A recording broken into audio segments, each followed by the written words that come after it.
বাংলাদেশের best game changer এখন পর্যন্ত কাকে মনে হয়েছে? সাকিব আল হাসান। বাংলাদেশের best opener? Tamim Iqbal. Best captain? Mashrafe.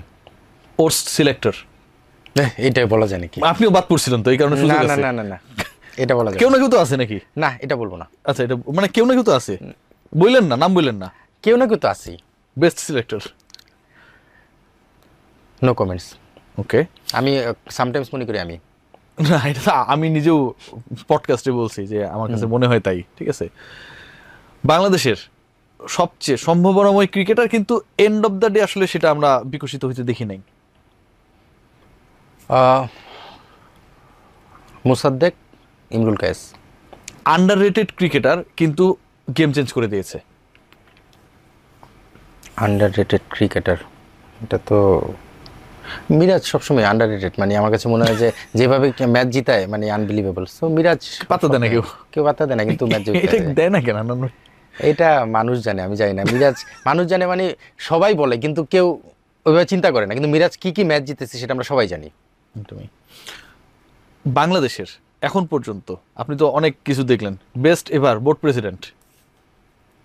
বিপজ্জনক প্রশ্ন করতেছি, বুঝছেন? আমি অনেক বোর্ড প্রেসিডেন্ট দেখেছি। আমার মনে হয় একটা সাবের হোসেন চৌধুরী, মানে আমার শুরুতেই যাকে পেয়েছিলাম, সাবের ভাইয়ের ওই সময়টায় বড় ভূমিকা ছিল। তারপরে সবাই যার যার ভূমিকা রাখছে। সাবের ভাইকে আমার কাছে দেখে অন্যরকম মনে হতো। প্রিয় বন্ধু ক্রিকেটে? ক্রিকেটে রাজিন সালে। প্রিয় খাবার? প্রিয় খাবার নরমাল বাংলা। প্রিয় দেশ? আমারও বাংলা। প্রিয় দেশ যেখানে ভ্রমণ করতে যাইতে পছন্দ করেন, ভাল লাগে? অস্ট্রেলিয়া আমার ভালো লাগে। অস্ট্রেলিয়া ভালো লাগে। সবচেয়ে বেশি যেই মোমেন্টটা হান্নান সরকারকে তার ক্রিকেটিং ক্যারিয়ারের ক্ষেত্রে একটা বড় রোল প্লে করেছে, থাকে না যে ইটস আ কিক, তারপরে আপনি বিলিভ করা শুরু করলেন that I have to be hit?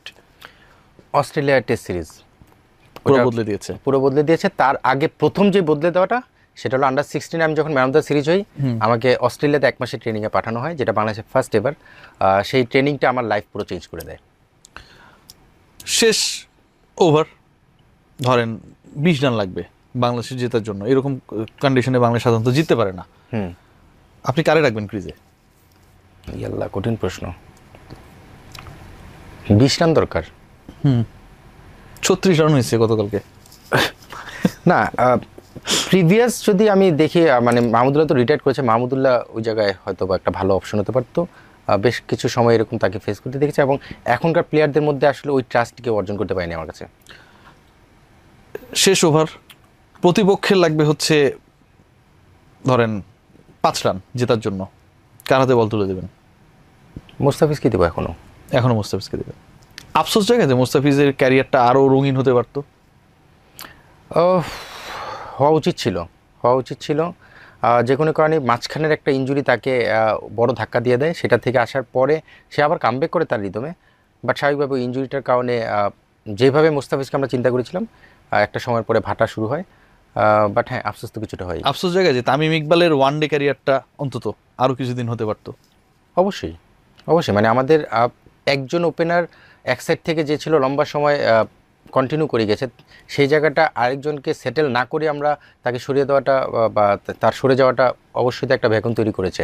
So অবশ্যই তামিমের ওয়ান ডে ক্যারিয়ারটা অন্তত 23 ওয়ার্ল্ড কাপ পর্যন্ত কন্টিনিউ করলে খারাপ হতো না। আফসোস জায়গায় যে সাকিব আল হাসান আরও কিছুদিন খেলতে পারতো। খেলবে আরও, এখনও বিশ্বাস করি। মানে আমি এখনও সাকিবের আশা ছাড়িনি। আফসোস জায়গায় হান্নান সরকার আরও কিছুদিন সিলেকশন করতে পারতো। এটার একদমই আফসোস নেই। আমি কখনো আফসোস নিয়ে কোনো ডিসিশন নিই না। আমারও কোনো আফসোস নেই।